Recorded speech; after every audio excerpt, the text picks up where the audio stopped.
നമുക്ക് നോക്കാം. നിങ്ങളുടെ പേഴ്സൺ അവരുടെ സുഹൃത്തുക്കളോട് നിങ്ങളെപ്പറ്റി എന്തെങ്കിലും പറഞ്ഞിട്ടുണ്ടെങ്കിൽ എന്തായിരിക്കും പറഞ്ഞിട്ടുണ്ടാവുക എന്ന് നോക്കിയാലോ.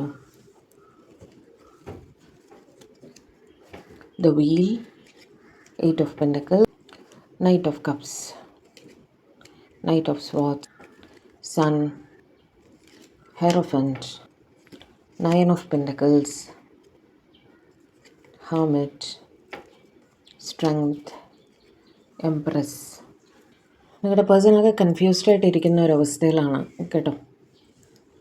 അതുതന്നെയാണ് അവരവരുടെ സുഹൃത്തുക്കളോട് പറഞ്ഞിരിക്കുന്നത്. അവർ ആദ്യമായിട്ട് പറഞ്ഞിരിക്കുന്നത് നിങ്ങളെ പ്രതി വല്ലാത്തൊരു അട്രാക്ഷൻ അവർക്ക് ഫീൽ ചെയ്യുന്നുണ്ട് എന്ന് അവരുടെ സുഹൃത്തുക്കളോട് ആദ്യമായിട്ട് പറഞ്ഞിരിക്കുന്നു. നിങ്ങളെ വർക്ക് റിലേറ്റഡ് ആയിട്ടായിരിക്കണം അവർ കണ്ടിട്ടുണ്ടാവുക. അവിടെ നിന്നുണ്ടായ ഒരു അടുപ്പം അത് സ്നേഹമായി മാറി എന്ന് അവർ പറഞ്ഞിട്ടുണ്ട്.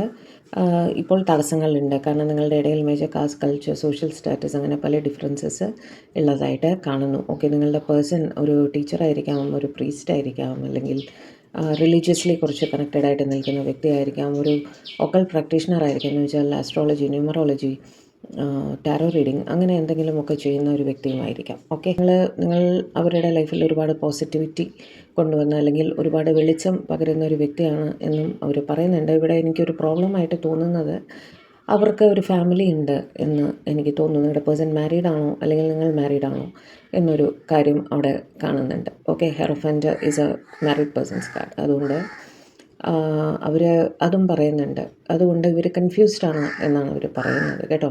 കാരണം തടസ്സങ്ങളുണ്ട്. ഇപ്പോൾ ലോങ് ഡിസ്റ്റൻസിലാണ് എന്നും കാണുന്നു. ലോങ് ഡിസ്റ്റൻസിലായിരിക്കും അവിടെ സുഹൃത്തുക്കളോട് സംസാരിക്കുന്നതായിട്ടാണ് കാണുന്നത്. ഓക്കെ, എന്ന് തന്നെ ആയാലും മാനസികമായിട്ട് ഒരു ഇല്ലെങ്കിൽ നിങ്ങളുടെ പേഴ്സണോ നിങ്ങളോ കമ്മിറ്റഡ് ആയിരിക്കാം എൽസ് വേറെ കേട്ടോ. അതുമായിരിക്കാം, അതും ഇവർ ഡിസ്കസ് ചെയ്യുന്നുണ്ട്. അപ്പോൾ ഇത് എങ്ങനെ സോൾവ് ചെയ്യും എന്നൊരു പ്രോബ്ലം ഉണ്ടല്ലോ, അത് അവർ ഡിസ്കസ് ചെയ്യുന്നുണ്ടായിരുന്നു.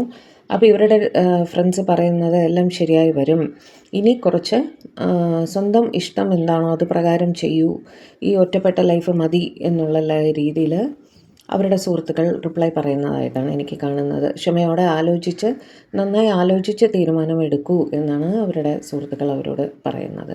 ഇനി മറ്റുള്ളവർക്ക് വേണ്ടി ജീവിച്ചത് മതി, ഇനി സ്വന്തം കാര്യത്തിലേക്ക് കുറച്ച് ഫോക്കസ് ചെയ്യൂ എന്നുള്ള രീതിയിൽ പറയുന്നതായിട്ടാണ് കാണുന്നത്. ഓക്കെ, അപ്പോൾ ഓവറോൾ ഇവർ സംശയം ജഗ്ലിംഗ് ആണെന്നുള്ള രീതിയിലാണ് സുഹൃത്തുക്കളോട് പറഞ്ഞത്.